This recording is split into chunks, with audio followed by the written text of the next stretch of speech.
Nur Shams and Fawwar raids on refugee camps. Doctors and politicians followed the pattern of fatal attacks that have killed more than 300 people in the West Bank since October 7.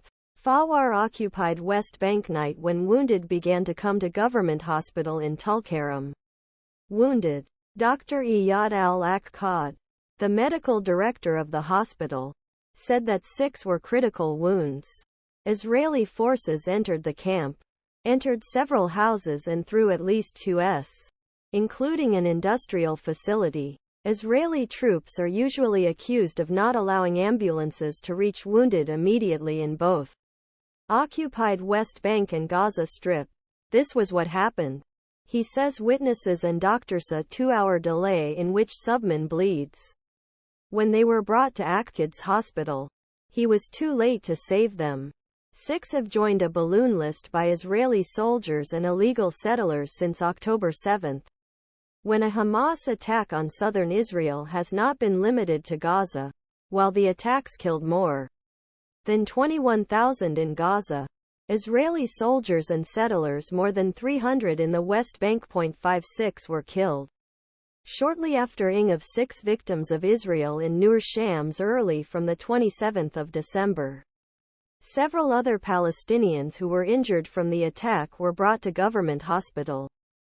And they all had sad tales to establish relationships with doctors. Tulkarem Doctors Union President Radwan Balibla said that a soldier stabbed one of victims around the neck while moving to hospital in an ambulance. Balibla, Al-Jazeera'ya them we do not want you to reach the hospital and survive, he said. Only hours later, Israel launched another raid in the refugee camp near Hebron this time. While Israel troops entered houses and occupying the streets for hours, they confronted locals and opened fire. 17-year-old Ahmed Muhammad Yaghi and 31-year-old Ibrahim Majed al-Titi were killed. Ambulance teams in camp provided them first aid and transferred them to the state hospital on yacht.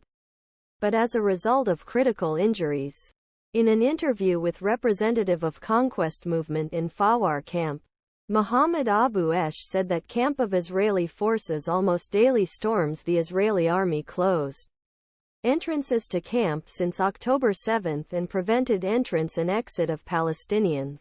Among rare raids, number of prisoners rose to 100 in Fawwar. Abu Esh said that Israel used a sniper into buildings and houses during raid this week.